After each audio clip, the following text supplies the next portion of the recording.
Bismillah, alhamdulillah, wassalatu wassalamu ala rasulillah. La hawla wa la quwata illa billah. Asyhadu an la ilaha illallah wahdahu la syarika lah.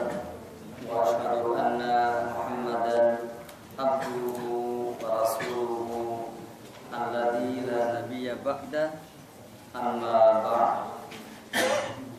Ikhwan wa akhwat, azanallahu wa yakum. Lanjutkan pembahasan kita dari faedah yang keempat ini. Di sini para ulama kita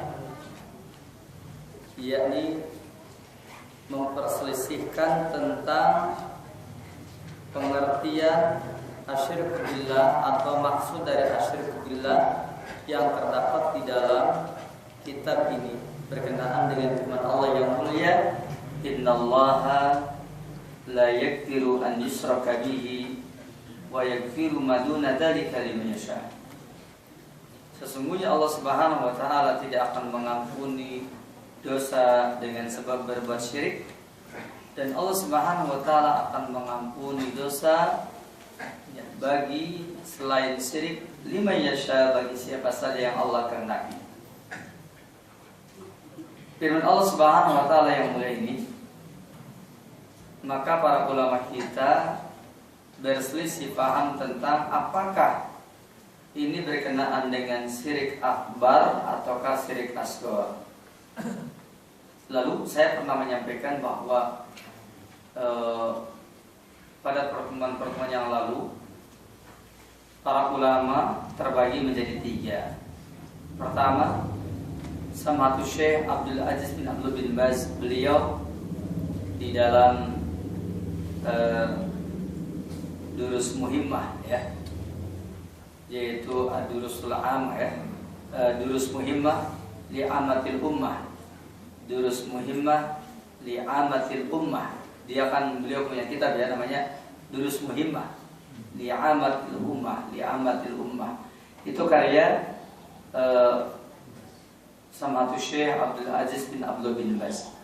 Di dalam kitab itu beliau memaksudkan bahwa yang dimaksud dengan syirik di sini adalah syirik akbar. Itu yang dimaksud. Saya ulangi, yang dimaksud dengan syirik di sini adalah syirik akbar. Kemudian yang keduanya, adapun Syekhul Islam Ibnu Taimiyah, maka Syekhul Islam beliau ketika mengutarakan tentang masalah ini, itu beliau bermacam-macam. Terkadang beliau mengatakan syirik akbar, terkadang beliau mengatakan syirik asghar, sehingga beliau Syekhul Islam Ibnu Taimiyah ketika mengatakan innallaha la yaghfiru an yushraka bihi wa yaghfiru ma duna dzalika liman yasha, itu menerangkan tentang syirik akbar dan syirik asghar, karena beliau ibaratnya ya, kata-katanya atau ungkapannya itu terkadang menyebutkan dengan syirik akbar, terkadang dengan syirik asghar, begitu.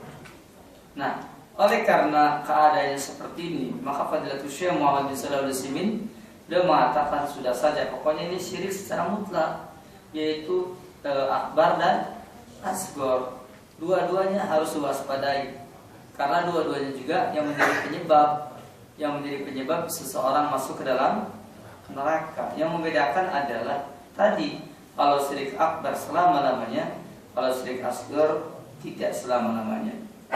Makanya perbedaan pendapat ini kata Syafi'i ini mengatakan wa ala kulli hal yajibul hadaru minasyirki mutlaqan. Dan kesimpulannya, maka wajib waspada dari syirik secara mutlak dengan tidak membeda-bedakan apakah dia ini adalah syirik akbar ataupun syirik asghar. Itu yang diterangkan oleh Fadilatul Syekh Muhammad bin Shalih Al-Utsaimin berkenaan dengan ikhtilaf ini. Nah, kemudian yang keduanya, bahwa di sini kata Syekhul Islam Muhammad bin Abdul Wahhab, wa aradta dinallah alladhi arsala bihi ar-rusula min awwalihim ila akhirihim alladhi la yaqbalullahu min ahadin dinan siwahu. Maka kalimat ini, yakni kata-kata yang tadi, bahwasanya Allah Subhanahu wa Ta'ala tidak akan menerima agama selainnya, yang tadi sudah saya terangkan, ini maksudnya adalah agama tauhid. Dan itulah sebabnya bahwa dari keterangan ini kemudian Syekhul Islam Muhammad bin Abdul Wahhab mengingatkan kepada kita tentang dua faedah besar. Apakah dia? Yaitu yang pertama tadi, al-farah bi fadlillahi wa rahmatihi. Yang pertama adalah yaitu kegembiraan dengan sebab adanya karunia Allah Subhanahu wa Ta'ala dan juga rahmatnya. Dan yang kedua yang tadi sudah disebutkan di dalam kitab ini adalah yaitu al-khauful azim, adanya rasa takut yang besar, dan itu yang mesti dimiliki oleh setiap kita. Bahwa ini adalah faedah yang kedua.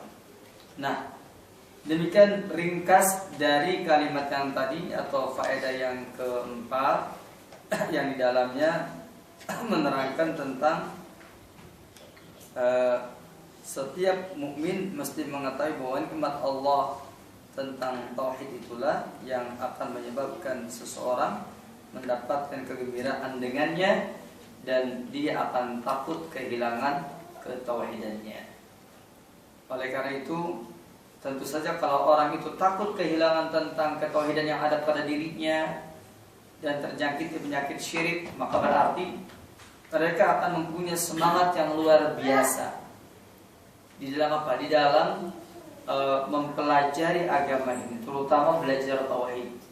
Itu harus penuh dengan kesungguhan, harus penuh dengan keseriusan.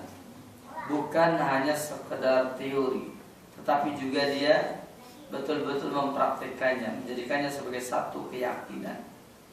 Memang dulu kita belajar teori ketika masih kanak-kanak, tapi sekarang kita sudah mempraktikkannya dan kita sudah membuktikannya. Dulu kita tidak terasa belajar tentang rukun iman, belajar tentang rukun Islam, kayaknya sepele.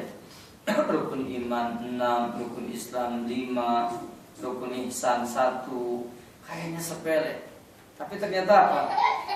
Ternyata setelah diperhatikan, setelah kita semakin bertambah umur, kita mulai tahu bahwa oh ternyata banyak orang yang pemahamannya aneh-aneh, banyak orang yang pemahamannya macam-macam. Karena banyak orang yang pemahamannya aneh-aneh, banyak orang yang pemahamannya macam-macam. Tahulah di sini pentingnya teori-teori di masa lalu yang kemudian berasar pada hati kita dan menjadi keyakinan kita. Dan tentu saja keyakinan ini jauh lebih penting, jauh lebih utama, karena memang yang namanya akidah, yang namanya tauhid itu harus menancap ke dalam hati setiap mukmin. Nah, demikian ikhwan wal akhwat a'azzanillahu wa iyyakum tentang uraian-uraian yang tadi.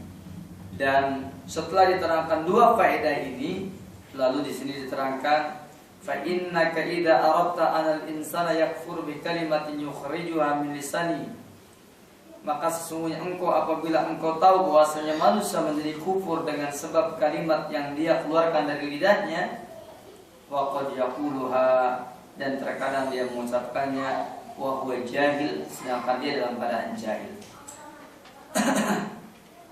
Di antara kalimat kufur, yakni kalimat-kalimat yang sebagian kaum muslimin pernah melakukannya di zaman dahulu, yaitu mereka yang pengen dijadikan atau pengen mempunyai datul anwar, seperti orang-orang kafir musyrik mempunyai datul anwar. Maka di sana dicegah oleh Rasulullah SAW bahwa kalian jangan seperti mereka, karena perkataan kalian mirip sekali, yakni mirip seperti perkataan umatnya Nabi Musa kepada Nabi Musa, ij'al lana ilahan kama lahum alihah, yakni jadikanlah bagi kami satu ilah yang diibadahi sebagaimana mereka mempunyai ilah-ilah. Luar biasa. Ini perkataan ini pernah diucapkan oleh umatnya Nabi Musa. Nah, di zaman Nabi Muhammad redaksinya beda. Ya Rasulullah, tolong bikinkan kami ya Datul Anwar seperti orang-orang apa? Orang-orang kafir musyrik juga mempunyai Datul Anwar seperti itu. Ini kan mirip sekali. Cuma bedanya ini ngomongnya pakai Datul Anwar, kalau dulu ngomongnya apa? Ya ilahan, ij'al lana ilahan kama lahum alih. Begitu. Sama sebenarnya kalimat ini. Nah, berikutnya kemudian dari sini disimpulkan oleh Syekhul Islam, fahina idin ya'dumu khawfuka wa hirsuka ala ma yukhalisuka min hadha wa amsalih. Dikatakan bahwasanya kata beliau, maka ketika itulah yakni ya'dumu khawfuka wa hirsuka, rasa takutmu dan juga antusiasmu jadi semakin besar ala ma yukhalisuka, atas segala sesuatu yang membebaskan kamu min hadza, dari semua ini, wa amsalih, dan yang semisalnya. Nah, ini uraian dari faedah yang keempat yang diterangkan oleh Syekhul Islam Muhammad bin Abdul Wahab. Berikutnya, ikhwan dan akhwat a'azanillahu wa yakum, kita teruskan dengan faedah yang kelima. Jadi faedah yang keempat yakni menerangkan tentang nikmat yang terbesar dalam hidup ini, yakni nikmat karena kita mentauhidkan Allah, dan kita pun juga sangat takut jika nikmat ini hilang dan terampas, ya, atau dirampas dari diri kita. Selanjutnya yang kelima, yaitu anna hikmatallahi iqtarat an yaj'ala li anbiya'ihi wa awliyaihi a'da'an minal insi wal jin. Ya, sesungguhnya hikmah Allah menetapkan bahwa Allah itu akan menjadikan musuh-musuh dari kalangan manusia dan jin bagi para nabi dan bagi para wali. Ya. Jadi maksudnya para nabi Allah dan juga wali-wali Allah itu pasti mempunyai apa? Pasti mempunyai musuh. Nah, kalau pasti mempunyai musuh, artinya kita tidak boleh mengatakan begini. Jadi mengatakan bahwa saya tidak mau punya musuh dalam hidup ini. Nah, ini keliru. Kenapa? Karena siapapun di antara kita yang memang mengikuti jalannya para nabi, dan siapa di antara kita yang ingin menjadi wali-wali Allah, itu pasti ada musuh. Makanya kalau antum umpamanya berdakwah atau antum ini di daerah masing-masing, tiba-tiba kok kenapa ya? Tiba-tiba tetangga memusuhi, kok kenapa? Tiba-tiba saudara memusuhi, kok mengapa? Ya memang sudah sunatullah begitu. Ustaz, pokoknya gimana caranya supaya saya jangan punya musuh? Ya jawabnya gampang, jangan dakwah tauhid, itu jawabannya. Jadi kalau orang menyeru kepada dakwah tauhid, ya memang begitu. Pasti punya musuh, suka atau tidak suka. Walaupun kita berusaha sebaik mungkin, tetap punya musuh. Saya mau tanya, baik siapa kita dengan Nabi Muhammad? Iya, al-haq lebih mulia siapa? Lebih mulia Nabi Muhammad. Nabi Muhammad dengan kita lebih mulia Nabi Muhammad SAW. Akhlaknya lebih mulia Nabi Muhammad SAW. Masih banyak yang musuh kepada Rasulullah. Banyak, apalagi kita. Ya. Nabi Muhammad manusia yang sempurna aja dijelek-jelekin, apalagi kita yang tidak sempurna. Makanya jangan kaget kalau ada orang yang mengatakan itu tuh mereka yang begini yang begitu, ya, orangnya keras dia. Begitu. Ngomongnya orangnya keras. Sebutannya muncul, yaitu rombongan berjenggot, begitu kan? Udah mulai muncul. Atau muncul lagi kalimat yang lain, rombongan yang celananya cingkrang. Padahal dari dulu juga yang celana cingkrang banyak, yang jenggotan juga banyak. Tapi giliran antum niatnya mentauhidkan Allah, menegakkan tauhid, itu langsung itu setan tuh ngerti. Sinyalnya lain sih. Apa antum kira sama antara jenggot yang di atas sunnah dengan jenggot yang ala kadarnya? Beda. Jenggotnya kahin, dukun, dipuji ya Allah. Dukun itu semakin panjang jenggotnya semakin apa? Semakin terpuji. Ya.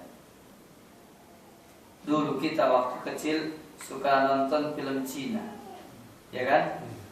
Juara kumpul, syekh kungfu itu kan jenggotnya panjang-panjang kan? Betul nggak? Semakin panjang semakin apa? Semakin hebat. Gitu. Saya masih ingat ketika saya duduk di bangku madrasah diniyah awaliyah. Kalau sekarang DTA ya, diniyah takmiliyah awaliyah.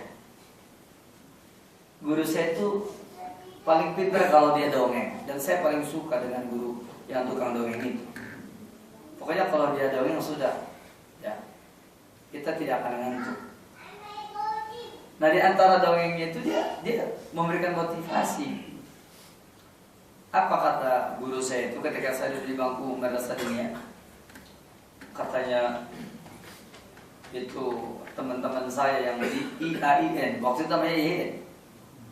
Waduh itu orangnya jenggotnya panjang-panjang. Itu dia ingin menggambarkan ilmunya panjang, ilmunya tinggi, sehingga jenggotnya panjang-panjang. Kalau langsung ada gambarkan. Sampai saya ketika di madrasah diniyah itu yang ada pada pikiran saya itu bukan SMP, bukan. SMP, SMA itu nggak masuk dalam rekaman akal pikiran saya, nggak masuk. Walaupun akhirnya saya masuk SMP dan SMA. Tapi dalam pikiran saya nggak masuk. Kenapa? Karena guru tersebut sengaja membuat opini yang baik tentang sekolah ke MTS, sekolah ke madrasah aliyah, kemudian ke IAIN itu dibikin opini yang bagus. Di antaranya opini jenggot di antaranya. Makanya saya sampai hari ini ketika ada orang bilang,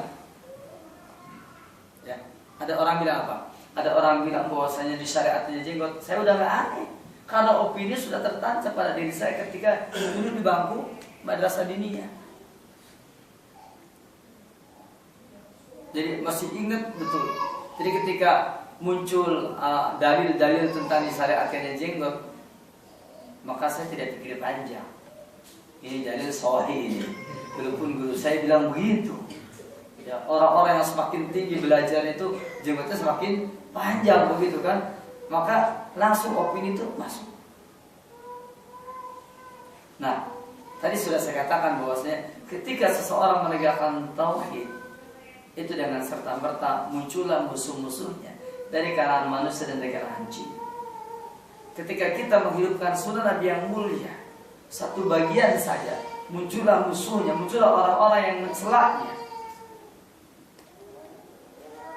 Dan begitu kita yakni menegakkan salah satu syiar-syiar dari agama Allah dengan penuh keikhlasan, dengan mengikuti sunnah Nabi yang mulia, maka muncullah dan tampillah orang-orang yang ingin mencegahnya. Dan ini adalah perkara yang tidak aneh. Karena apa?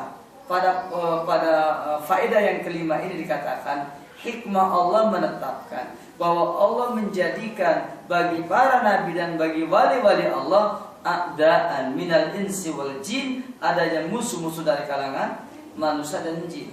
Maka kata Syekhul Islam, wa'lam, ketahuilah olehmu anallah subhanahu, sesungguhnya Allah subhanahu wa ta'ala min hikmati, di antara hikmah yang datang dari Allah, lam yab'ats nabiyyan, tidaklah Allah membangkitkan seorang nabi, mengutus seorang nabi bihadat tauhid, dengan membawa ketauhidan ini, ila ja'alallahu a'da'an, melainkan Allah jadikan bagi dia a'da, musuh.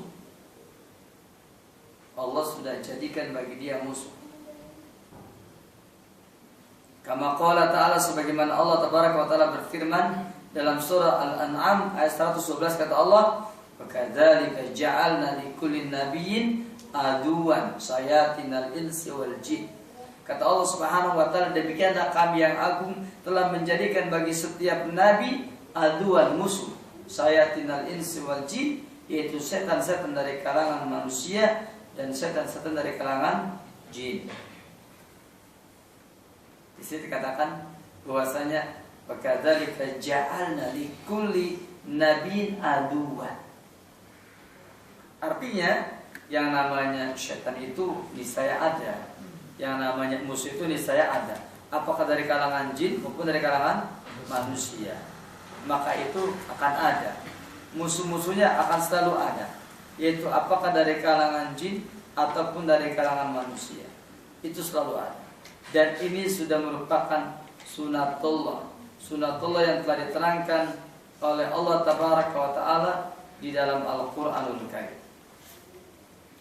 Berikutnya, ya akhwat azanillahu. Kemudian saya teruskan, wa qad yakunu li a'da'i tauhid ulumun katsira. Dan terkadang li a'da'i tauhid, musuh-musuh tauhid itu ulumun katsiratun, itu ilmunya banyak. Wa kutubun, kitabnya juga banyak. Wa hujajun, dan juga hujah-hujahnya banyak. Apa antum kira mereka enggak punya ilmu? Banyak ilmunya. Apa antum kira mereka enggak punya kitab? Banyak kitabnya. Apa antum kira mereka enggak punya hujah? Banyak hujahnya. Kalau kita baca di di dunia maya, ini orang-orang yang benci dengan dakwah tauhid itu, mereka betul-betul melecehkan. Ada saya baca di dunia maya itu tentang dialog dengan judul berwudu pakai lakban. Ya, pernah baca? Iya. Saya heran juga itu kan. Jadi ada seorang laki-laki, ya dia mau menuju ke Jakarta dari Malang dia.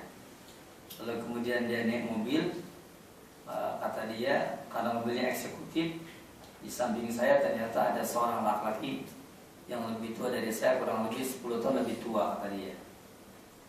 Dan ketika itu ya dia ngobrol dengan orang tua tadi. Nah di antaranya orang tua tadi adalah yaitu orang yang mengenal manhaj salaf.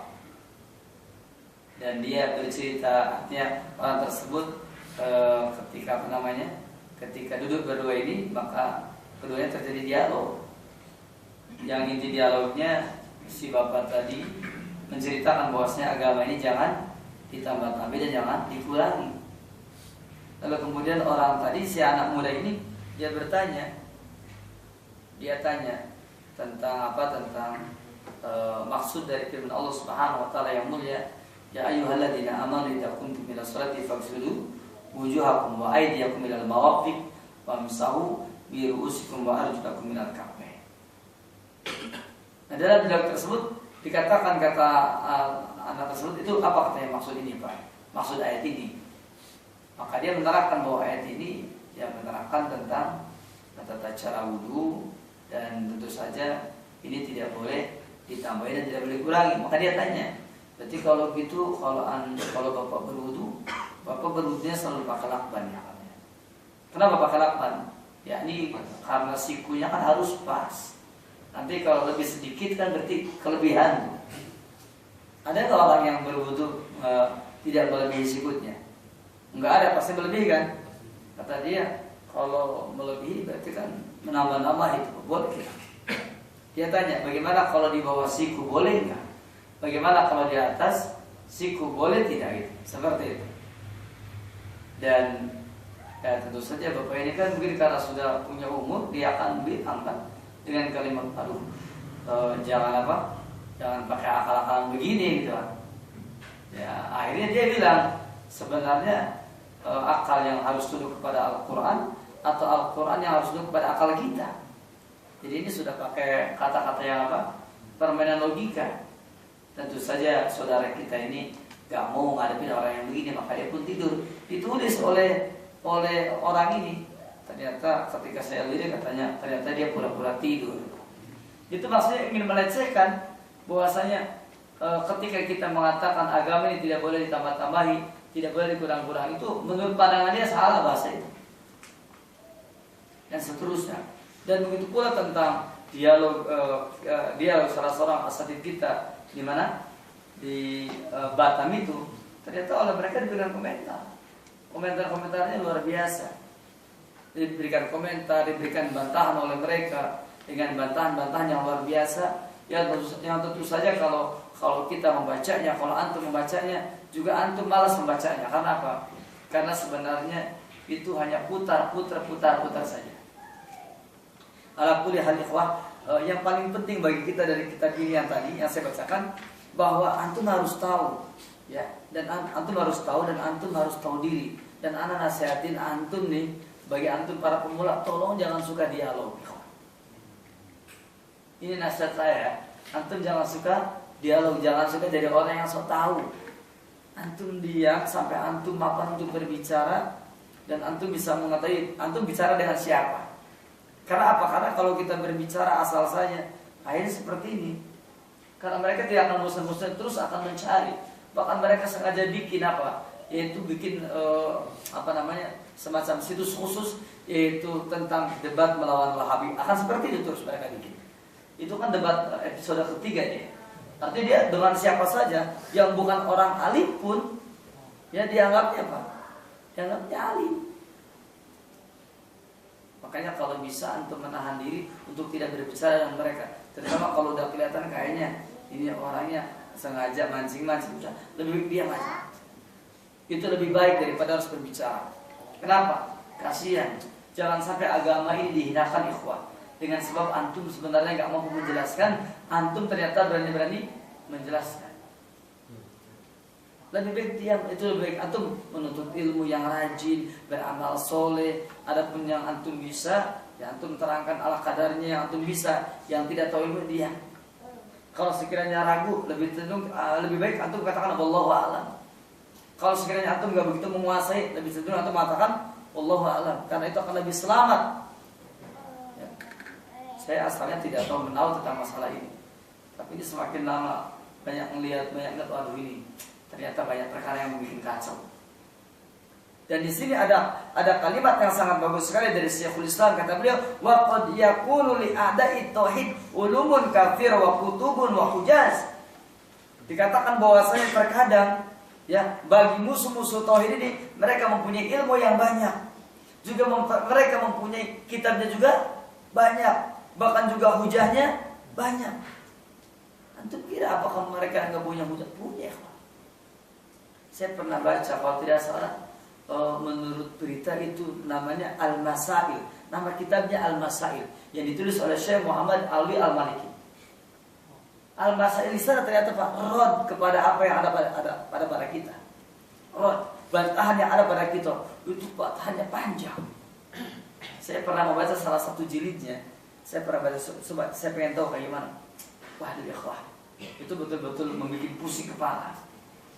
Kenapa? Karena mereka di antara teorinya ikhwah, saya tahu teori mereka membuat pusing kepala itu apa? Datangkan saja nas sebanyak-banyaknya. Sama seperti orang NII itu ketika mereka berdakwah, caranya apa? Datangkan ayat terus. Ini ayat ini sih gimana? Ayat ini sih gimana? Ayat begitu caranya. Ayat ini sih gimana? Jadi akhirnya bagaimana mungkin kita ini akan bisa menampung semua subhat mereka? Tentu akan sulit menampungnya. Tentu tidak akan bisa. Pada satu waktu saya masih ingat betul ketika saya memimpin pondok di tepi pantai ya, maksudnya arah pantai. Di sana ada seorang aktivis ini datang. Awalnya dia tanya, Ustaz, ini saya bawa Quran, ini surat ini apa maksudnya Ustaz? Sudah saya terangkan. Waktu itu ya saya berbaik sangka kalau orang ini bertanya, kalau ayat ini sih saya terangkan. Udah gitu, kalau ayat ini sih, nah anak boleh melihat wajahnya, lihatin wajahnya. Kalau tadi kan anak husnudon kan, begitu yang ketiga kali anak suudon. Nah lihat wajahnya. Dia melihat anak melihatin wajahnya, dia curiga kan, dia kan, Ustaz kok melihat wajah saya gitu kan. Nah itu saya senyum. Saya bilang, ya karena kita kan punya pengalaman kan. Ya, tadi awalnya baik sangka itu kan, begitu yang ketiga kali kan ada batasannya. Begitu 3 kali nanya juga begitu teorinya. Saya lihat wajahnya, saya bilang, ente yang 2 tadi ngerti enggak? Oh ngerti Ustaz. Sudah, nggak usah dilanjutkan lagi. 2 ngerti cukup, 3 itu contoh berikutnya kan begitu. Kalau ente sudah ngerti cukup. Ya, ini maksudnya gini. Nah, ini baru misi Anda kan. Nah, kalau sekarang Anda mau menyampaikan misi, sok ngomong misinya apa? Munculkan negara Islam. Akhirnya langsung terbongkar itu kan. Disangkanya tidak berpengalaman menghadapi yang beginian. Begitu dia wajahnya kan lain itu. Ya, begitu dia wajahnya udah lain itu. Saya tanya, ngerti nggak dua ayat tadi yang saya terangkan tafsirnya? Oh ya ngerti Ustaz. Sudah cukup contoh itu dua saja memangnya. Sekarang maksudnya apa? Diceritakan bahwa dia ingin mengajak kita untuk bergabung dengan negara Islam Indonesia, begitu kan? Oh itu targetnya ternyata. Nah ini pembahasan sudah lari, tinggal langsung saja bahas ya, yaitu tentang NI tadi. Untuk membantai itu gampang sekali, kok. Bagaimana pandangan Ustaz tentang negara Islam? Kita jawab, Islam berjuang khalifah, bukan berjuang negara. Cukup? Islam itu memperjuangkan kekhalifahan, bukan memperjuangkan negara. Paham tidak? Kalau dia bilang, oh iya ya paham, sudah beres. Jadi artinya membahas negara itu sangat kecil. Kita bahas apa? Kekhalifahan.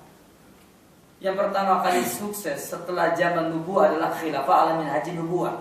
Kan zaman Islam ini kan ada 5. Pertama zaman nubuah, yang kedua khilafah ala minhaji nubuah, yang ketiga malikan adon, yang keempatnya malikan jabriyah, yang kelima al khilafah ala minhaji nubuah. Kan itu. Summa sakata, kemudian Rasul diam. Kan 5. Sekarang masa nubuah kenabian Nabi Muhammad sudah lalu, ya kan? Yang keduanya yaitu masa siapa? Khilafah ala minhaji nubuah sudah selesai. Khalifah Abu Bakar, Umar, Utsman, Ali sudah selesai. Terus kemudian yang ketiganya yaitu masa Malikan Adhan, yaitu raja yang mencengkeramkan kekuasaannya zaman daulah ya Bani Umayyah. Sudah berlalu kan? Kemudian yang keempatnya Malikan Jabriyan, yaitu penguasa yang kejam zaman daulah ya Bani Abbasiyah. Sudah kelewat? Sudah. Sekarang tinggal apa? Al-khilafah ala minhaji nubuwah. Nah, di antara keduanya kata para ulama ini yang disebut dengan zaman kebangkitan Islam. Dan saya berharap antum termasuk salah seorang atau salah satu komunitas yang menyongsong kebangkitan Islam, ya. Mudah-mudahan antum di antaranya. Ya. Karena apa? Mustaqbalul Islam, al-mustaqbalul Islam. Dikatakan bahwasanya yakni masa depan itu adalah untuk Islam. Makanya Allah berfirman wal aqibatu lil muttaqin. Kesudahan itu adalah milik orang yang bertakwa. Fid dunya kesudahan milik orang yang bertakwa. Di akhirat kesudahan milik orang yang bertakwa. Tanda kiamat Yahudi dikalahkan oleh kaum muslimin. Ya kan? Kemudian kehancuran yakni Dajjal bersama dengan bala tentaranya, maka mereka dihabisi oleh Nabi Isa bersama dengan tentaranya di antara kita. Itu menunjukkan kepada kita bahwa sesungguhnya yakni kaum muslimin harus betul-betul mengetahui bahwa ternyata masya Allah dari perjalanan manusia ini, maka kaum muslimin yakni akan memegang masa depan nanti. Maka mustaqbalul Islam di ahli sunnah. Masa depan Islam dipegang oleh ahli sunnah. Makanya kata Imam Malik, apa katanya? La yasluhu akhiru hadil ummah illa kama awal. Beliau mengatakan tidak akan pernah menjadi baik umat yang terakhir dari umat ini kecuali seperti telah baiknya umat yang zaman dahulu. Makanya dikatakan tadi an-nubuwah, khilafah ala minhaji nubuwah, malikan adhan, malikan jabriyan, yang terakhir khilafah ala minhaji nubuwah. Dan kita sudah berada pada zaman di antara keduanya, Malikan Jabriyan, yaitu penguasa yang kejam, sudah berlalu zamannya. Kemudian yang keduanya yaitu al-khilafah ala minhaji nubuwah, ini belum datang untuk episode yang kedua. Dan ini insyaallah taala akan datang setelah kaum muslimin ini bangkit dan kita berada di antara keduanya. Ini yang disebut dengan zaman kebangkitan Islam insyaallah taala. Ya, diprediksi abad ke-15 oleh orang-orang zaman dahulu bahwasanya akan terjadi kebangkitan Islam itu pada abad yang ke-15. Subhanallah.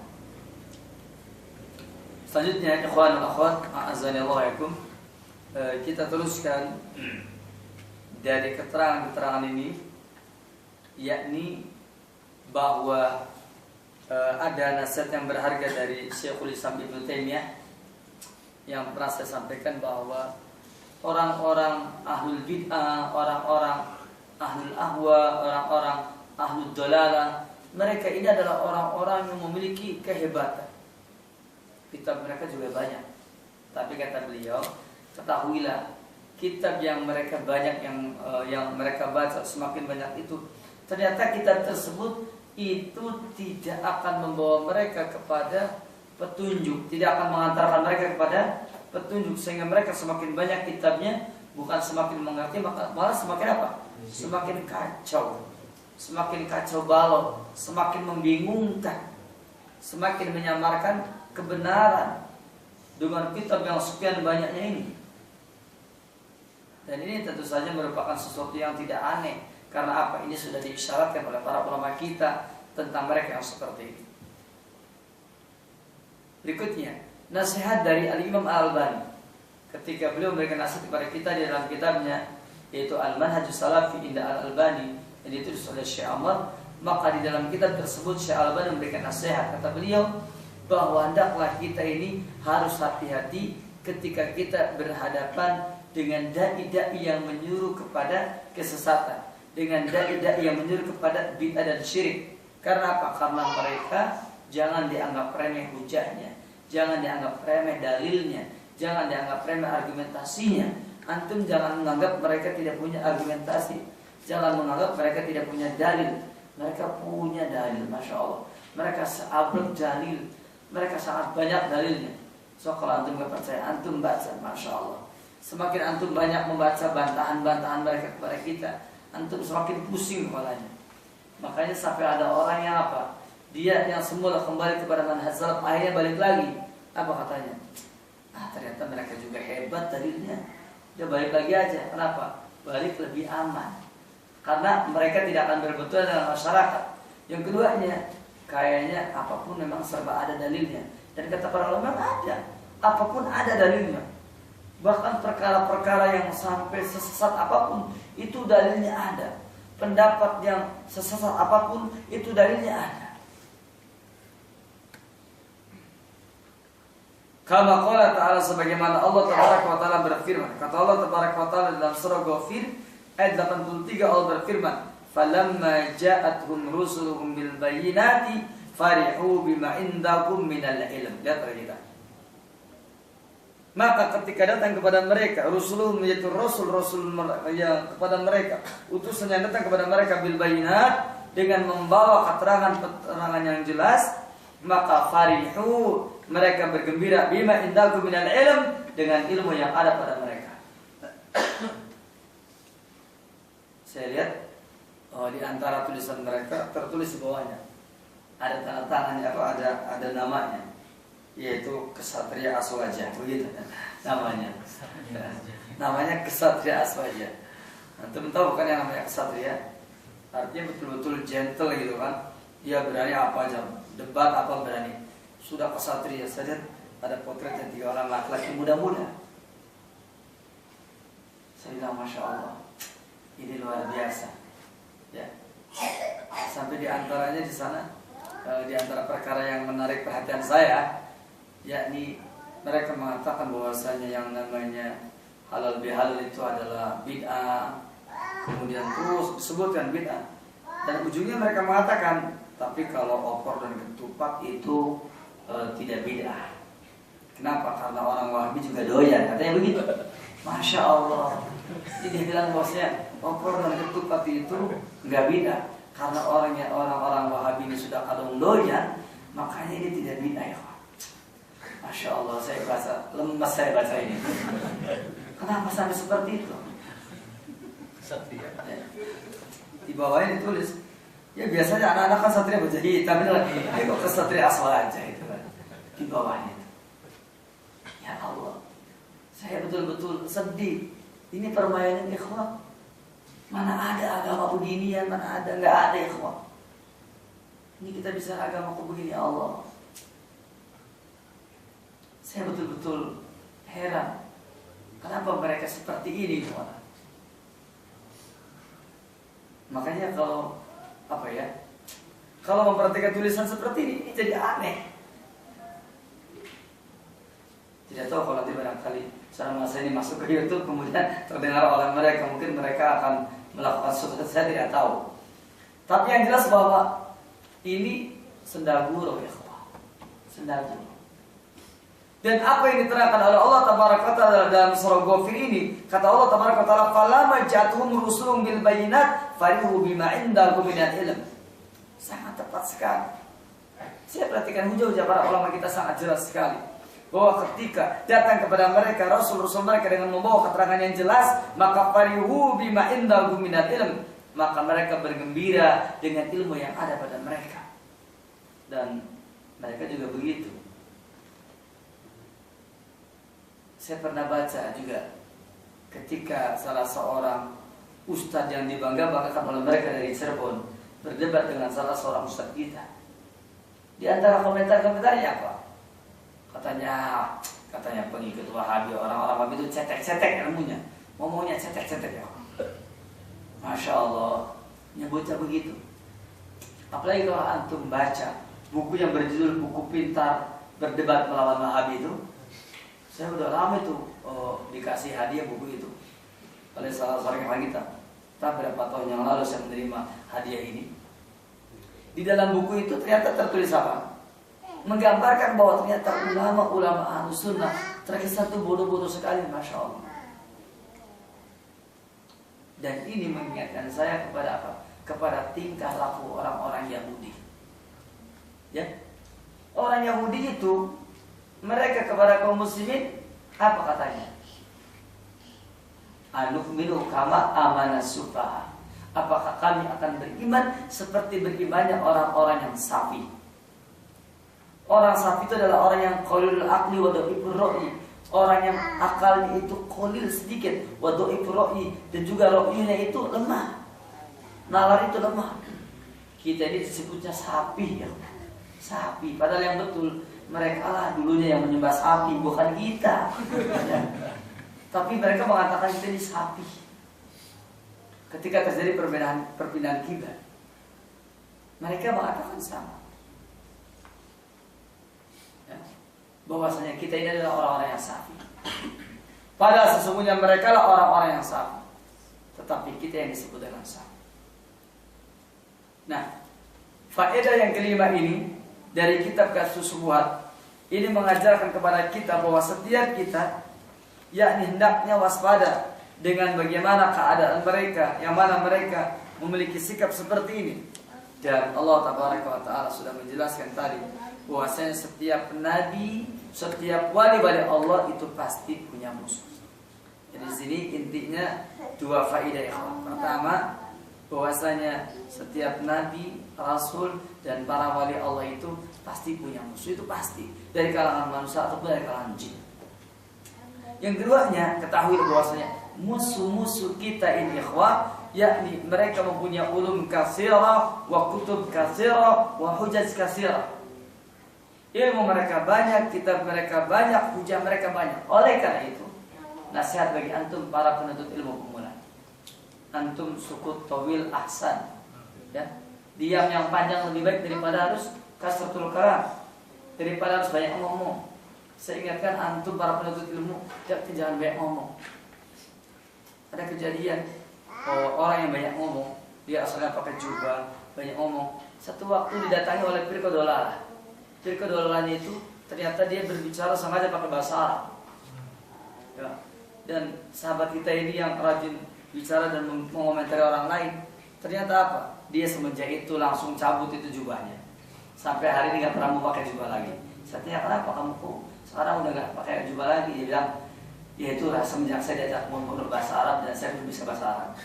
Pokoknya selama saya belum bisa bahasa Arab, saya tidak akan pakai jubah sampai saya bisa bahasa Arab. Masya Allah. Ini kasus pertama. Kasus pertama. Terus kemudian ada lagi ikhwan kita dari Cirebon, dari Cikampek. Saya tanya, kenapa Pak sekarang ente nggak pakai jubah? Ustaz, saya menyesal pakai jubah. Kenapa? Saya ini kan kerja dari Cikampek ke Bandung. Setiap di mobil saya ditanyain terus masalah-masalah agama. Sampai orang manggil saya Ustaz, manggil saya Pak Haji. Saya malu. Saya malu.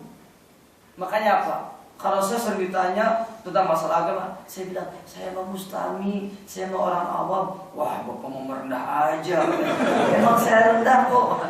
Ya udah yakin kan, saya itu rendah. Oh, orangnya tinggi Pak, orangnya tinggi dia.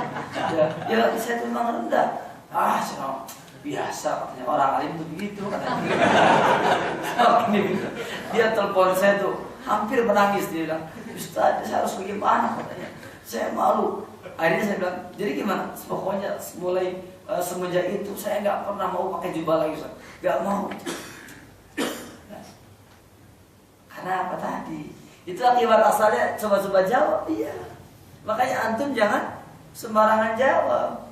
Kalau ditanya, antum bilang aja, Afwan, saya mau awam gitu aja udah. Begitu kita nggak kasih jawaban, di saya sudah.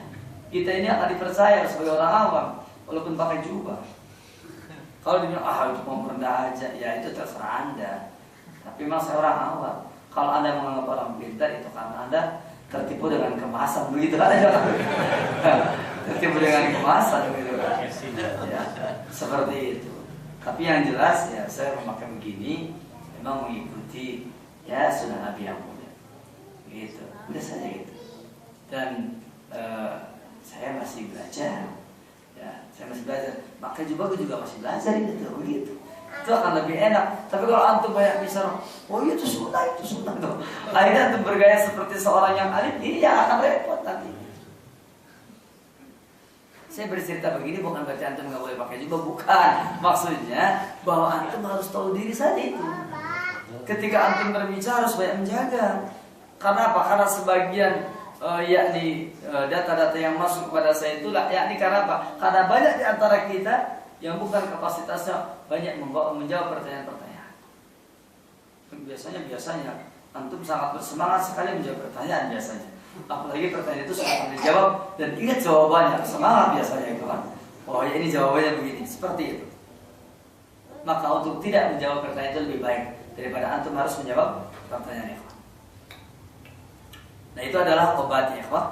Ya karena apa? Karena saya khawatir antum ketemu seperti ini. Ada kasus lagi, ini saya cerita kasus di Purwakarta. Di Purwakarta ini ada seorang dai di antara kita ini, yakni dia nggak bisa bahasa Arab, tapi dia rajin ceramah. Bermodalkan apa? Bermodalkan kitab tauhid bahasa Indonesia, bermodalkan manhaj salafi bahasa Indonesia. Semuanya serba bahasa Indonesia. Karena memang dia ini, ketika dia bekerja di pabrik, saya pernah menyaksikan sendiri.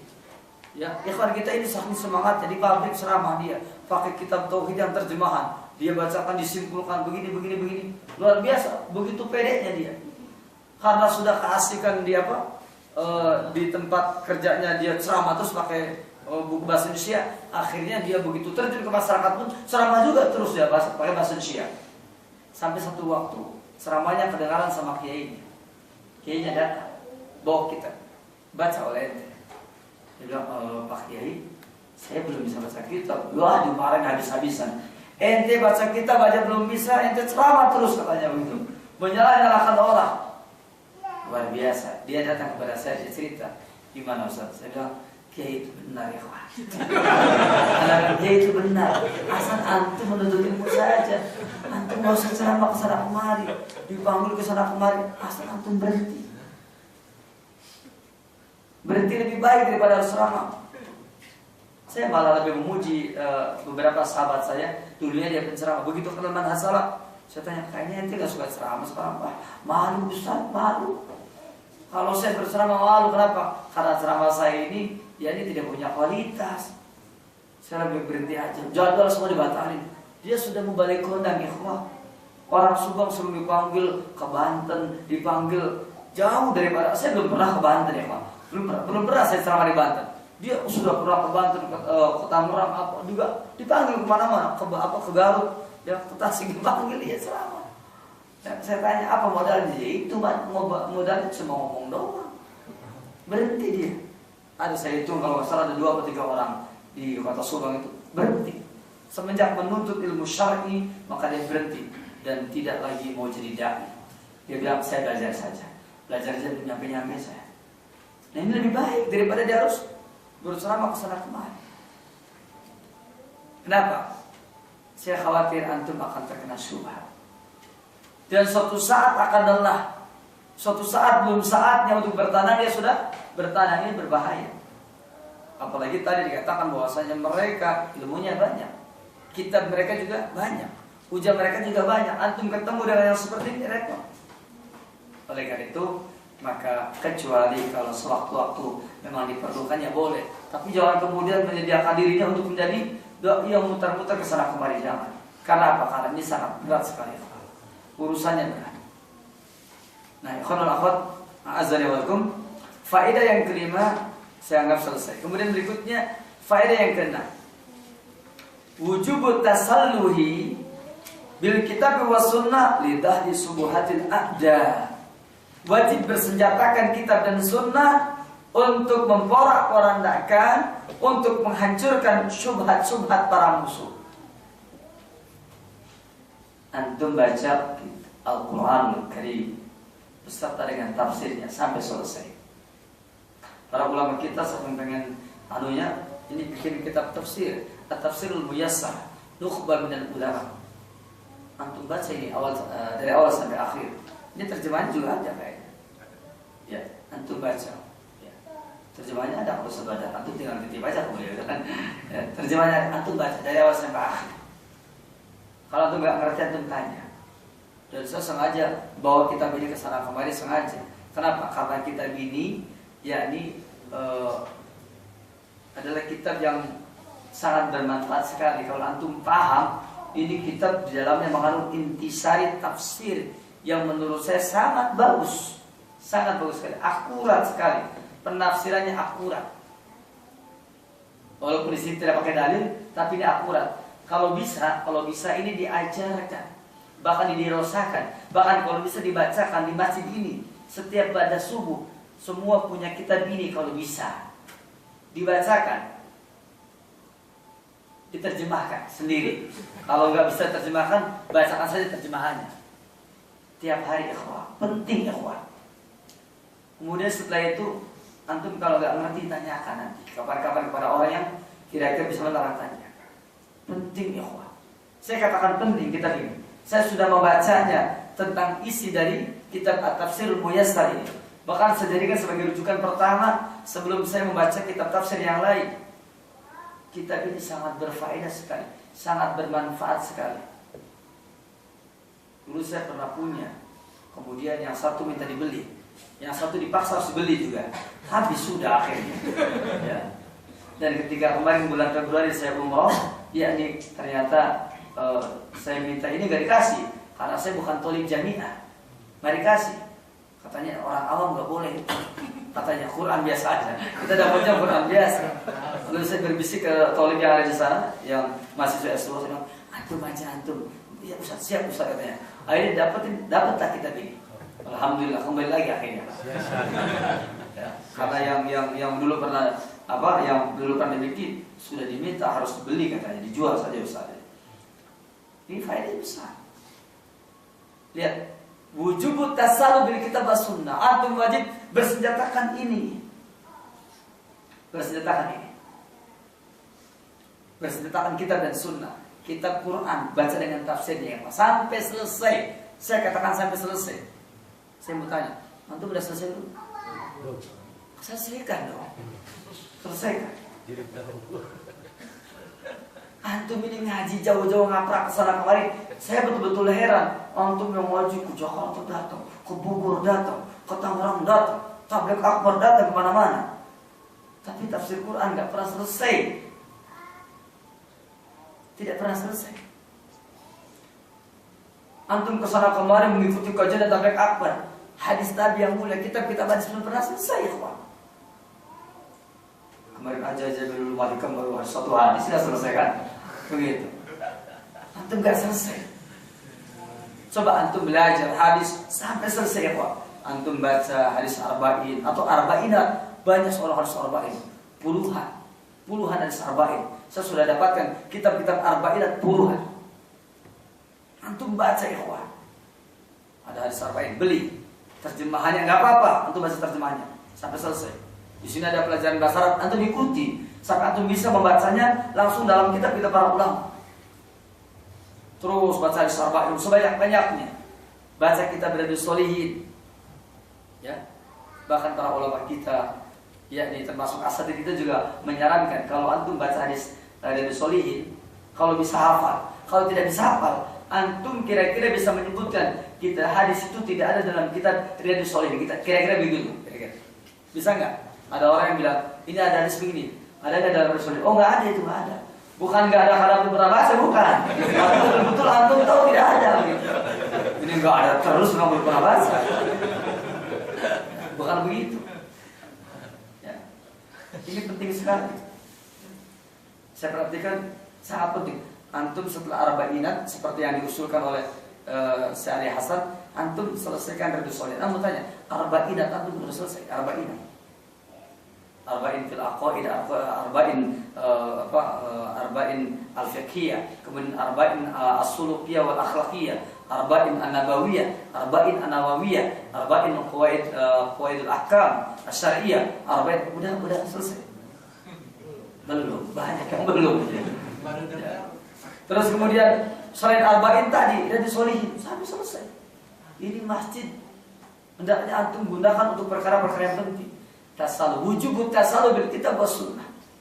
Udah begitu kemudian antum pelajari apa? Pelajari kitab Sahih Bukhari, dibaca sampai selesai. Kitab Sahih Bukhari sampai selesai, dilanjutkan kitab Sahih Muslim sampai selesai. Dilanjutkan dengan Sunan Arba'i sampai selesai. Kutubus Sittah sudah selesai, antum naik kepada Kutubut Tis'ah ikhwah. Baca sampai selesai, baca syarahnya, baca syarahnya. Nah ini baru antum bertasallu bil kitab was sunnah. Tafsir selesai, hadis selesai. Jangan seumur menjadi muslim, seumur menuntut ilmu, tapi ternyata nggak pernah selesai. Makanya kita tuntut ilmu yang sesungguhnya, belajar ilmu yang sesungguhnya, yang sebenarnya. Kayaknya kalau saya bacakan ini, antum makanya kok kita jauh sekali ya. Kayaknya banyak yang belum selesai. Bahkan andai kata dihitung dengan jari berapa persen selesainya. Apalagi belum pernah ada yang selesai. Ya ini repot lagi. Makanya menuntut ilmunya yang betul-betul tadi, yang betul-betul tertata rapi dan kemudian selesai. Insyaallah taala apabila kita telah menyelesaikan ini, tentu saja dengan bimbingan asatidz yang di sini, mengandalkan kajian yang sebulan 2 kali seperti saya, apalagi pakai pembahasan yang agak panjang begini, repot. Yang menentukan ustaz-ustaz yang di sini, antum belajar dengan penuh kesungguhan supaya tidak repot, yaitu belajar kalau ba'da maghrib sampai isya, kan sebentar waktunya. Antum juga mau ngantuk, penasaran kan, rugi ngantuk antara maghrib sampai isya, nggak nyenyak. Yang keduanya, yakni antum belajar dari subuh sampai matahari terbit. Udah 2 waktu ini aja, insya Allah tidak akan mengganggu kerja antum. Emangnya antum kerja sampai jam berapa sih? Antum berangkat jam 8 kerja, antum pulang asar, ya kan? Kan masih bisa ngaji. Jangan kemudian bilang, aduh, saya capek, minum kopi, sementara mau belajar, atau minum jahe, apa gimana caranya supaya antara maghrib dengan isya belajar. Ya, antara subuh dengan apa? Sampai jam 6 antum belajar. Begitu, manfaatkan waktu ini sebanyak-banyaknya ikhwah, sebaik-baiknya. Kapan lagi kalau bukan sekarang? Kapan lagi kalau setelah kalau bukan saat kita sudah paham tentang pentingnya untuk belajar ilmu syar'i. Antum jangan terlalu banyak mikirin tabligh akbar. Tabligh akbar kalau ada antum hadir, ya. Yang penting ini nih, ya. Kenapa? Karena tabligh akbar lebih cenderung orang-orang kadang-kadang nggak paham. Nanti bisa bayangkan yang pernah saya sampaikan ketika ada tabligh akbar para masyayikh saja, syekh kita, masa orang yang di depan pertanyaannya apa yang tadi sudah diterangkan. Jadi syekh apa kiat-kiat supaya hidup bahagia? Kan tadi sudah diterangkan semuanya. Saya di belakang aja dah muar itu kan. Ya, itu kan malu-maluin ya kok. Makanya pertanyaan yang kedua waktu itu. Saya ingat betul itu sampai hari ini berkesan bagi saya. Berkesan apa? Ternyata tabligh akbar itu ikhwah hanya melahirkan sebuah pertanyaan yang kata Syekh Abdul Rajak, kata beliau kan ahli apa? Beliau bilang ya hendaknya penanya katanya menyimak kembali ya. Itu harus putar kasetnya lagi dari awal lagi. Tidak pernah menyimak kembali apa yang sudah saya sampaikan dari awal sampai akhir. Ya. Kalau saya mungkin yang ditanya, aduh ini dari tadi saya tabligh sekian jam, nanti ngapain aja tadi kan? Masih nanya juga kiat-kiat bahagia. Di dalam kitab Jami' Ubaidin wa Fadlihi, itu Al-Imam Ibn Abdul Bar mengatakan bahwasanya bagusnya pertanyaan husnus soal. Itu apa katanya? Husnus soal yang namanya bagusnya bertanya itu ya dulu alal fikih. Itu menunjukkan kepakihan seseorang. Kalau antum itu bertanya dan pertanyaannya bagus, itu sudah nisful ilmi ikhwah, itu separuh ilmu. Apa antum kira orang yang pintar, orang yang ngerti, orang yang berilmu bertanya dengan orang yang jahil sama? Enggak. Orang jahil itu bertanya muter-muter terus. Udah gitu ujungnya Pak, pertanyaannya Ustaz. Pak tadi apa itu?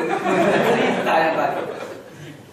Ya ngomong muter-muter, ujungnya apa? Pertanyaannya adalah ini kurang bagus yang begini. Muter-muter dia. Tapi kalau orang alim masalah singkat.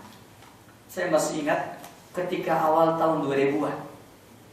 Awal tahun 2000-an itu Ustadzul Karim Abdullah bin Amrabat, beliau ketika berdialog dengan Syekh Ali, Syekh Salim, terus kemudian Syekh Masur dan Syekh Husain waktu itu berempat. Saya masih ingat beliau pertanyaannya ringkas. Ketika apa? Ketika waktu itu empat syekh kita ini yaitu menerangkan bagaimana bagaimana hebatnya ahlul bid'ah, bagaimana hebatnya mereka yakni musuh-musuh dakwah. Maka Ustaz Abdul Hakim Abdad pertanyaan ringkas, kata beliau apa? Syekh, apa hujah jitu? Dia bilang apa hujah jitu ya untuk mematahkan mereka? Cukup dengan satu atau dua hujah saja. Minta hujah jitu, masya Allah. Beliau bilang minta hujah jitu. Itu kan berarti meminta sebuah jawaban yang andai kata saja orang itu bertanya sudah dia langsung paham dan langsung hilang subhat. Lihat pertanyaan sangat bagus sekali. Saya minta hujah jitu tentang masalah ini. Tapi nanti anda jangan bilang ke anda itu kan hujah jitu nyawa jangan. Itu namanya fotokopi ya. Dia seperti itu. Artinya bahwa orang yang alim itu bertanya pun juga bagus. Makanya kata Al-Imam Ibn Abdul Bar bahwa di antara ciri kefakihan seseorang, ciri orang itu adalah berilmu atau tidak akan terlihat dari bagus dan jeleknya pertanyaan.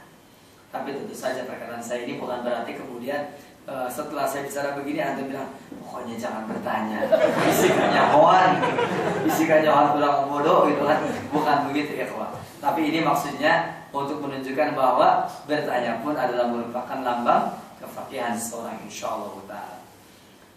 Nah selanjutnya di sini katakan wujub tasallu bil kitab wa sunnah lihdadi syubhatil a'da.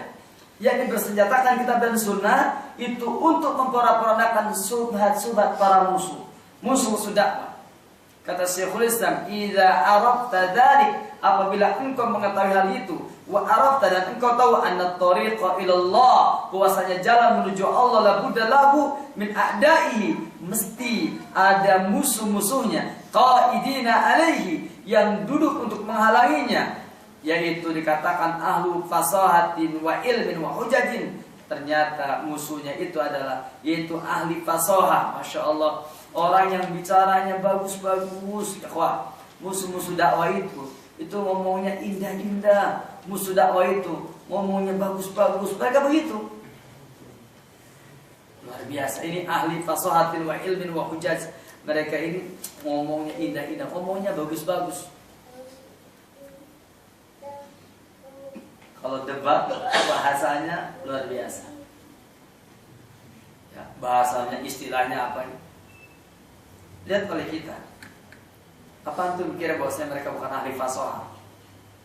Ngomongnya enggak enak, enak. Apakah antum kira bahwasanya mereka ini yakni bukan ahli ilmu, ahli ilmu? Apakah antum kira bahwasanya mereka tidak punya hujah? Oh, banyak hujahnya. Mana yang lebih dasar dari ini? Ngomongnya enak, ilmunya nampak, hujahnya banyak. Tentu saja orang awam bilang, iya betul juga ada hujahnya, betul juga ada dalilnya. Ternyata dalilnya masya Allah lebih banyak dari kita. Saya pernah menerangkan orang-orang Syiah, kalau tidak salah kitab tafsir Al-Mizan itu 100 jilid. Terus kemudian mereka punya kitab Rinjal Hadis 100 jilid. Di kita yang saya tahu, rijal hadis yang paling banyak itu adalah kitab Tahdhibul Kamal fi Asma'ir Rijal 37 jilid. Kitab Syarh A'lamin Nubala 37 jilid, ikhwan. Itu adalah kitab-kitab yang banyak. Bahkan dari ulama kita yang Al-Kamal fi Asma'ir Rijalnya aja nggak nyampe 100. Tapi mereka kitab rijalnya pakai 100, padahal bohong itu. Saya kadang-kadang mikir, kok bisa ya mereka bisa berbohong tapi tertata rapi. Makanya tidak ada orang yang paling jitu dalam berbohong kecuali Yahudi. Yahudi itu bohongnya tertata rapi, ditularkan kepada anak masnya Syiah. Guru besarnya iblis, ya Pak. Iblis. Ini sudah mata rantai kejahatan luar biasa. Mereka kitabnya banyak, masya Allah. Makanya kalau antum umpamanya ada di antara mereka yang mengatakan seperti dalam salah satu majalah, saya pernah baca di majalah Sufi. Majalah Sufi itu memberikan komentar kepada kita, apa katanya? Orang-orang Wahabi, mereka tahunya kitab-kitab mereka doang. Adapun kami tahu kitab mereka dan kami punya kitab kan. Luar biasa kan. Jadi katanya kalau orang itu punya kitabnya dia saja, tidak punya kitab kita. Tapi kalau kita, kitabnya mereka punya, dan kita pun juga punya kitab yang mereka tidak punya. Perkataan ini mirip. Dulu pun pernah ada orang berdialog tentang suatu hukum. Lalu kemudian lawan ini dengan sombongnya mengatakan, kalian nggak punya kitab ini. Nih, kalian paling punya kitabnya itu. Ini yang punya. Maka di antara penjawabnya mengatakan, apa katanya? Oh, ini kitabnya yang Anda tanya.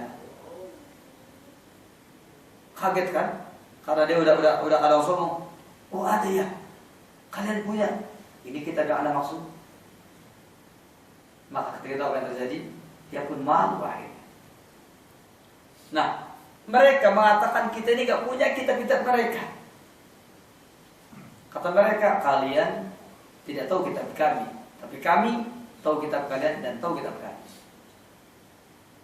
Dan memang apa yang mereka lakukan ini sama. Orang-orang Syiah juga sama. Kami tahu kitab kalian, tapi kalian gak tahu kitab kami. Dan seterusnya. Nah, berarti mereka ini dalam bicara pintar. Musuh-musuh dakwah itu bicaranya pintar. Musuh-musuh dakwah itu ilmunya juga hebat. Musuh dakwah itu hujannya juga masya Allah. Tetapi ternyata apa yang terjadi? Mereka berada di atas kesesatan. Maka wajib atas kamu adalah anta ta'allama min dinillah, yaitu engkau belajar dari agama Allah, ma yasiru silahan, yaitu apa saja yang bisa menjadi senjata, tuqatilu bihi, yang kamu berperang dengan senjata tersebut, haula'i syayatin, setan-setan ini, yaitu setan dari kalangan manusia dan setan dari kalangan jin, musuh dari kalangan manusia dan musuh dari kalangan jin.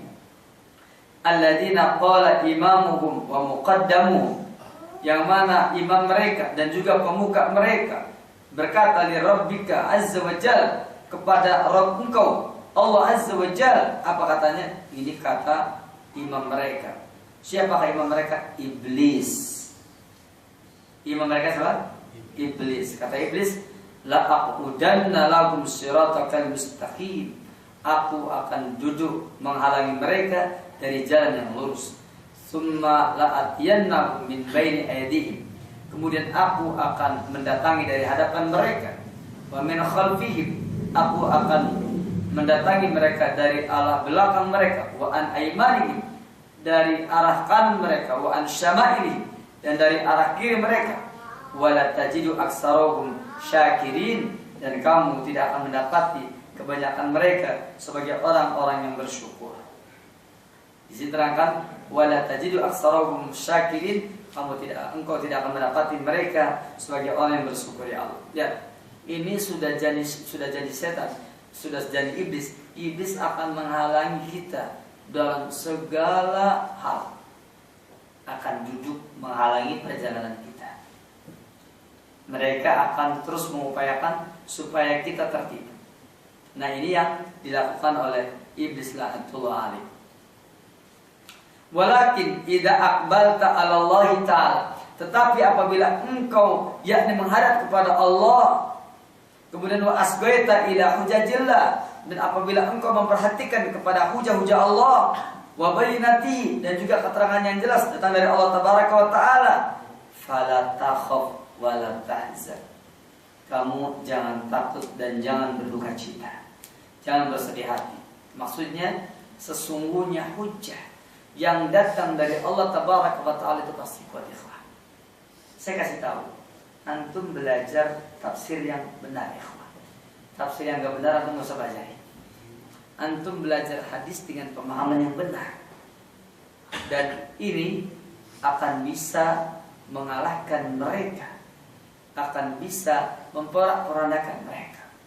Makanya saya pernah menyampaikan pada dalam kitab ini, nanti kita akan melihat bahwasanya satu orang awam dari ahli tauhid bisa mengalahkan 100 ulama dari ahli syirik. Satu orang awam dari ahli tauhid akan bisa mengalahkan 100 ulama dari ahli syirik. Dan di dalam kitab Kashfus Syubhat ini, kita ternyata diajari oleh Syekhul Islam Muhammad bin Abdul Wahab bagaimana membantah syubhat-syubhat mereka, bagaimana memporak-porandakan syubhat mereka, hujah mereka. Di antaranya adalah ini. Walakin idza aqbalta 'ala Allah Ta'ala, tetapi apabila engkau konsentrasi kepada Allah, wa asgaita ila hujjatillahi wa bayyinatihi, dan engkau memperhatikan hujah-hujah Allah dan keterangan-keterangan dari Allah Subhanahu wa Ta'ala, fala takhaf, maka kamu jangan takut, wala tahzan, kamu jangan berduka cita. Inna kaida syaitan kana dha'ifa, sesungguhnya tipu daya setan itu lemah. Kalau pakai bahasa hiburan begini, hujatuhum kabaitil ankabut, hujah mereka itu seperti apa? Sarang laba-laba. Antum jangan khawatir. Ulama-ulama kita sudah memberikan jawabannya. Ulama-ulama kita sudah menerangkan bagaimana cara menjawab dan membantahnya, dan kita tidak perlu khawatir. Yang penting antum rajin belajar. Yang penting antum rajin menuntut ilmu. Ya, baca yakni bantahan-bantahan mereka. Saya tertarik dengan salah seorang ikhwan yang dia bicara dengan bahasa yang polos, tapi ini menunjukkan bahwa dia betul-betul lurus, hatinya lurus, ya. Walaupun saya tidak mentazkiyah diri dia, tetapi saya melihat dia ada kelurusan. Dia bilang begini, ketika saya bilang ini ada buku fikih lintas agama, bukunya orang Injil. Dia bilang apa? Saya tidak butuh buku fikih lintas agama, kata dia. Yang saya butuhkan adalah bantahan terhadap buku fikih lintas agama, itu yang saya butuhkan. Saya bilang, kenapa begitu? Baca ini Ustaz, udah puyeng duluan. Baca ini puyeng, ngabisin waktu, puyeng, gak ada manfaatnya. Lebih baik saya baca bantahannya aja. Saya bilang, ini ada bantahan kepada bantahan buku yang tadi. Wah, nanti saya tunggu bantahannya lagi aja itu. Bantahan dari penulis ini nanti saya tunggu. Kenapa? Karena bantahan dari orang Injil kepada kita nggak saya butuhkan. Nah, perkataan ini benar, bahwasanya kalau kita membaca kitab yang banyak subhatnya repot. Maka yang tepat adalah apabila kita membaca bantahan para ulama kepada kelompok-kelompok nyesat. Jangan antum baca bantahan mereka kepada kita. Nah, termasuk di internet. Kalau antum di dunia maya, itu jangan klik umpamanya yakni ada websitenya orang-orang yang biasa memporak-porandakan dakwah sunnah. Itu jangan baca itu. Kalau antum baca capek nantinya. Ya. Satu subhatnya masuk, yang keduanya antum nggak bisa membantah. Lebih baik antum baca yaitu bantahan terhadap subhat mereka daripada membaca bantahan mereka kepada kita. Dan ini akan lebih selamat. Nah, di sini terangkan bahwasanya kalau kamu betul-betul menghadap kepada Allah, kamu konsentrasi mempelajari hujah-hujah Allah dan keterangan yang jelas dari Allah, maka fala takhaf wala tahzan, kamu jangan takut, kamu juga jangan berduka cita. Inna kaida syaitani kana dha'ifa, sesungguhnya tipu daya setan itu lemah. Dan tadi sudah saya katakan bahwasanya hujatuhum kabaitil ankabut, hujah mereka itu seperti yaitu sarang laba-laba. Tapi insyaallah taala untuk selanjutnya ini masih ada separuh lagi. saya kira cukup saja dulu. Insya Allah akan saya teruskan pada pertemuan yang datang tentang wujub tasalluq bil kitab wa sunnah lidah di subhatil a'da. Mudah-mudahan bermanfaat, mudah-mudahan berfaedah. Wassallallahu ala nabiyina Muhammadin wa ala alihi wa sahbihi wa akhir da'wana alhamdulillahirabbil alamin.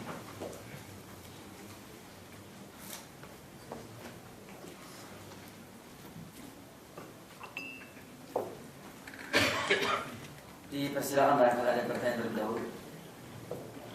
Ustaz. Iya.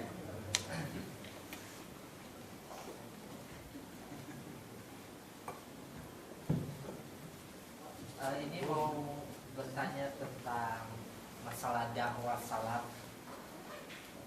Di antara salah satu materi dakwah salaf adalah melarang berfirqah-firqah.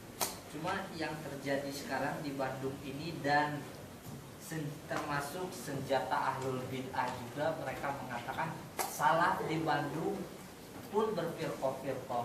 Contohnya ada salah satu tempat salaf juga di satu daerah di Bandung, di daerah Cileunyi, yang ia mengatasnamakan salaf juga. Nah, dan Ana pernah bertemu dengan orang itu, langsung dia ceritanya tentang takdir. Karena Ana belum punya ilmu apa, Ana menghindari saja. Sebenarnya siapa dari firqah itu tersebut, Ustaz? Yang masalah adwa ussalam itu satu. Dan yang terakhir, Ustaz, Imam Syafi'i ketika menjelaskan wama yusyaqiqir rasul, beliau itu mengatakan ijma sahabat. Nah, sebagian lagi mengatakan ini adalah manhaj sahabat. Dan ahli bid'ah itu mengatakan ini, lihatlah katanya orang-orang salafi tidak bisa membedakan secara sorry bagaimana membedakan ijma dan manhaj. Nah, itu begitu. Iya, jazakumullah khairan. Ini pertanyaan yang sangat bagus sekali yang insyaallah taala berfaedah bagi kita semua. Pertama, saya mau tanya, di Kebon Gedang ada kajian ada kajian Ahlus Sunnah? Ada. Terus kemudian di Cempakarum ada kajian di sana, di Anajiyah ada. Di Yaus Sunnah ada. Ada. Yang tidak terdeteksi ada kan? Saya mau tanya, kalau yang dari sini nggak mau ke Anajiyah, yang dari Anajiyah nggak mau ke sini, yang dari Anajiyah nggak mau ke Yaus Sunnah, yang dari Yaus Sunnah nggak mau ke sini, saya mau tanya, apakah mereka berpecah belah? Tidak, mereka cuma nggak mau kesini aja. Kan jauh, dia bilang jauh, bisa jauh. Bandung teh deket tapi jauh. Biji ongkosna gede, nuka dua alhamdulillah hari itu nak mending gue mah ngaji di Anajiyah wae lah. Deket eta kan ngaji maksudnya di lembur sorangan heula, nepi ka tamat, nepi ka parak, paling penting mah ilmu leuwih. Ya kan perlu ketahui antum. Saya ketika pertama kali datang ke Bandung ketemu dengan salah seorang yang menghujat dakwah salafiyah, dia ngomong kepada saya, dan itu adalah orang sini, orang Bandung, dan dia pernah ketemu saya, dan dulu pun dia pernah mendengar dakwah saya itu ya, ketika saya masih di Subang dulu, dan dia waktu itu sebagai penuntut ilmu ya, yang kebetulan sedang melakukan semacam pengabdian gitu kan. Dia tanya kepada saya, pertama kali pertanyaannya, Ustaz, kenapa di Bandung terjadi perpecahan? Saya jawab, enggak. Buktinya yang mana? Itu mereka berpecah belah, mereka tidak mau bersatu. Itu bukan tidak bersatu, itu mereka pengen ngaji di tempatnya masing-masing. Itu tidak apa-apa. Kenapa mereka tidak bersatu? Mana dalilnya, ikhwan? Orang ngaji harus ke sana brem, ke sini brem, ke sana brang-brang. Enggak ada, ikhwan, enggak ada. Apa ada dalilnya? Bahwasanya yang ngaji di Jalan Jurang harus ngaji ke sini, enggak ada. Dan dari sini harus ngaji ke Jalan Jurang, enggak ada. Pokoknya siapa yang tidak ngaji ke Kebon Gedang bukan bermanhaj salaf. Ada dalilnya? Enggak ada. Siapa yang tidak ngaji ke Yayasan Yahuda Sunnah maka dia bukan manhaj salaf. Enggak ada, ikhwah. Antum cari dalilnya di kitab mana? Mal ayam mohon. Ya. Cuma memang terkadang ada sebagian dai yang memang ya ini perlu perlu apa? Ya perlu tadzkir maksudnya. Yang terkadang gitu kan, terkadang mungkin bukan nabi ya, bukan nabi sama antum, itu saking cintanya sama antum sampai kemudian dia mengatakan kalian kenapa tidak mau ngaji ke saya? Itu saking cintanya, pengennya antum tuh mengambil faedah ilmu gitu loh. Itu bukan berarti karena apa? Karena dia ini dan itu, bukan. Ini sebenarnya bukan perpecahan. Kenapa? Karena yang namanya firqah itu ya Pak, itu bukan karena berbedanya tempat. Antum coba baca dalam kitab Al-Amru bil Ittiba wa Nahyu 'anil Ibtida karya Imam Asyuti. Itu Imam Sufyan Ats-Tsauri ketika bertemu dengan Ahlus Sunnah, lalu ada orang yang akan pergi jauh, dia bilang, sampaikan salamku kepada seluruh penjuru negeri Ahlus Sunnah, setiap yang kalian lewati, yang kamu lewati. Dia bilang begitu kepada muridnya. Kalau kamu akan safar, sampaikan salamku kepadanya. Karena apa? Karena Ahlus Sunnah itu adalah makhluk ajaib. Ahlus Sunnah adalah makhluk yang sangat langka. Antum ini termasuk manusia langka. Ya. Kalau kumpul di sini kelihatannya banyak. Kalau antum kembali kepada negeri sendiri, kepada kampungnya sendiri, kepada perumahannya masing-masing. Di perumahan Ransa Engkek Indah cuma ada 5 orang. Umat segitu banyak, dia cuma 5 umpamanya. Perumahan ini dan itu. Perumahan cuma sedikit orang. Nah sekarang sementara pengertian firqah itu apa? Yang namanya firqah itu adalah yaitu mujama'atu ahlil batili wa in kasuru. Bersatunya, berkumpulnya ahli batil meskipun mereka banyak. Saya mau tanya, di sini ngaji manhaj salaf, di sana ngaji manhaj salaf. Apakah ini ahlul batil? Bukan. Apakah itu ahlul batil? Bukan. Lalu disebut firqah apanya? Bukan firqah nganta daek ngaji unggul sak itu. Naon firqah lain firqah tadaek ngaji. Naon sababna jauh, ongkosnya mahal itu. Maka tidak benar kalau dikatakan bahwa ini berpecah belah. Itu tidak benar. Adapun tentang apa di antara mereka ada yang mentahdir, ada yang melakukan ini dan itu, ya kita lihat kalau dia Ahlus Sunnah dan mentahdir, oh berarti dia tergelincir dalam masalah tahdir. Mungkin itu saja, dia tergelincir dalam masalah tahdir. Yang harusnya mentahdir itu kepada A, ini malah B mentahdirnya. Itu seperti itu. Ya kita berbaik sangka lah, mungkin seperti itu ya. Nah, adapun mereka berburuk sangka ya keburukan bagi mereka. Saya mau tanya, Ahlus Sunnah ada yang pernah berburuk sangka? Ya ada. Apakah kaum muslimin tidak ada yang berburuk sangka? Ada. Apakah para sahabat Nabi pernah berburuk sangka pada sahabat Nabi yang lain? Ada. Maka berburuk sangka itu tidak kemudian mengeluarkan mereka dari manhaj salaf, tidak. Ya itu mah akhlak nawe. Ya teh manhajnya bukan manhaj salaf, cuma akhlaknya yang mungkin perlu dijelaskan begitu kan, perlu diluruskan seperti itu. Terlalu banyak belajar manhaj, kurang belajar akhlak, akhirnya apa? Jadi orang yang kaku, keras begitu kan. Dan terlalu banyak belajar akhlak, kurang manhaj, terlalu lembut, akhirnya apa? Lembek ya. Semuanya serba boleh. Nah ini juga tentu harus kembali kepada tadi bahwa belajar agama ini harus seluruhnya begitu. Jadi saya ulangi, manhaj salaf tidak berpecah belah. La yata'addad. Al-haq la yata'addad. Ya kan? Yang namanya kebenaran itu tidak berbilang. Tapi yang namanya al-batil, yang muta'addid, yang namanya kebatilan itu berbilang. Dan kemudian bahwasanya berbeda-bedanya tempat, jauhnya tempat, dan tidak ngaji ke tempat-tempat itu atau sebaliknya, itu tidak menunjukkan bahwasanya mereka adalah bukan Ahlus Sunnah. Saya katakan Al-Imam Ibnu Daqiq ini tidak pernah ketemu dengan Imam Nawawi. Tapi Imam Ibnu Daqiq beliau yang mensyarahkan kitab Al-Arba'in An-Nawawiyah. Dia yang mensyarahkan. Padahal Ibnu Daqiq itu hidup sebelum Imam Nawawi dan meninggal setelah Imam Nawawi meninggal. Jadi Imam Nawawi hidupnya kemudian, meninggalnya duluan.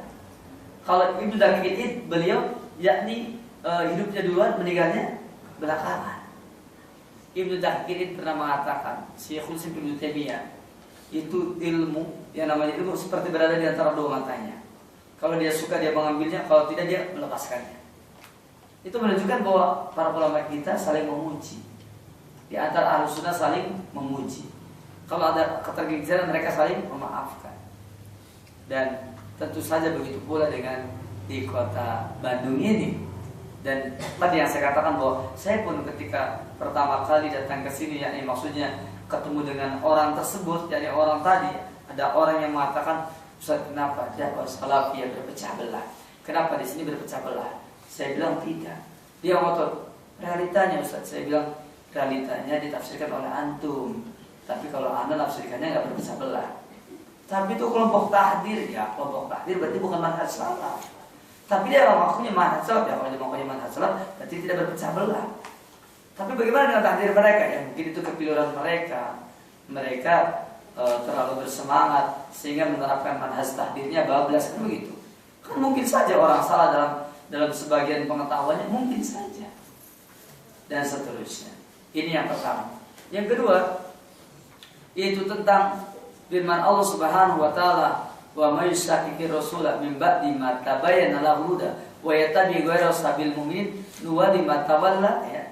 Dikatakan bahwasanya nuwalli ma tawalla wa nuslihi jahannam wa sa'at masira. Perhatikan oleh kita di sana dikatakan bahwasanya wa may yushaqiqir rasula min ba'di ma tabayyana lahu huda wa yattabi ghayra sabil mu'minin nuwalli ma tawalla. Kami akan memalingkan dia matawalla, kemana arah dia berpaling, wa nuslihi jahannam, dan kami akan memasukkan dia ke dalam neraka jahanam.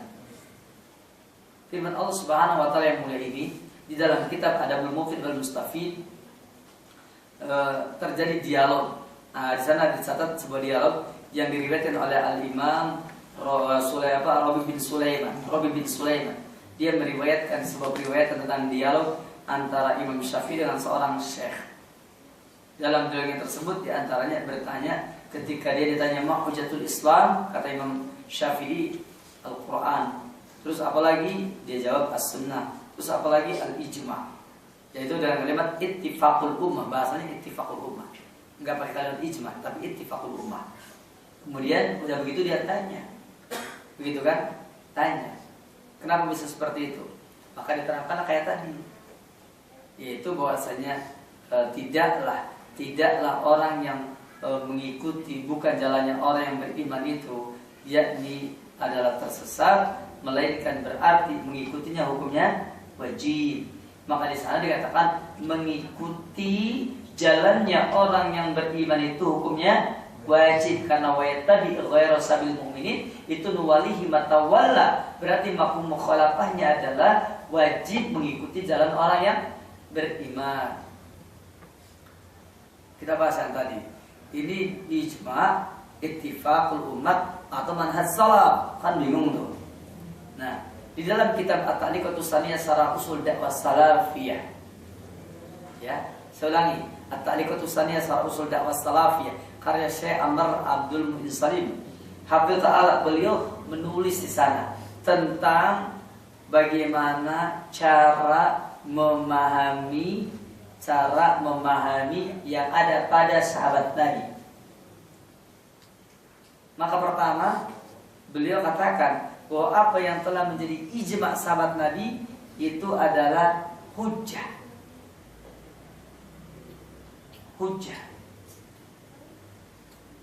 Yang keduanya itu kalau seluruh sahabat Nabi ittifaq berarti hujjah dia. Terus kemudian yang keduanya, kalau sepakat al-khulafa'ur rasyidun, 4 khalifah sepakat, hujjah dia. Kemudian yang ketiga diteruskan. Kalau tadi khulafa'ur rasyidun ya, terus kemudian yang ketiganya yaitu apabila adanya penafsiran dari fuqaha sahabat, ahli fikihnya para sahabat, maka dia lebih didahulukan daripada yang lainnya.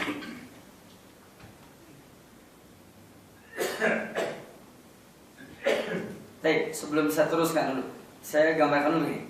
Pertama tadi sudah saya terang masalah ijma'. Jadi kalau ada di kalangan para sahabat Nabi, pertama apabila sahabat Nabi semuanya sepakat itu hujjah. Yang keduanya, apabila sahabat Nabi itu tidak sepakat, ini kan pertama sepakat. Yang kedua tidak sepakat, maka kalau tidak sepakat, thoriqahnya adalah pertama, ikuti 4 khalifah. 4 khalifah. Ini thoriqah pertama.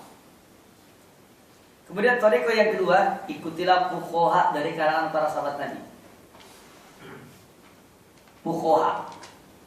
Yang ketiganya, ikutilah yakni pendapat sahabat Nabi yang di sana tidak ada penentangnya.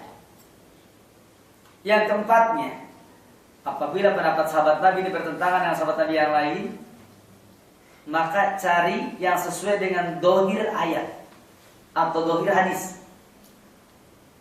Ini diantara thariqahnya ya kawan.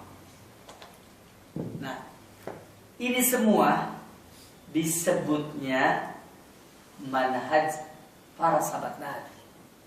Ini disebutnya cara beragamanya para sahabat Nabi.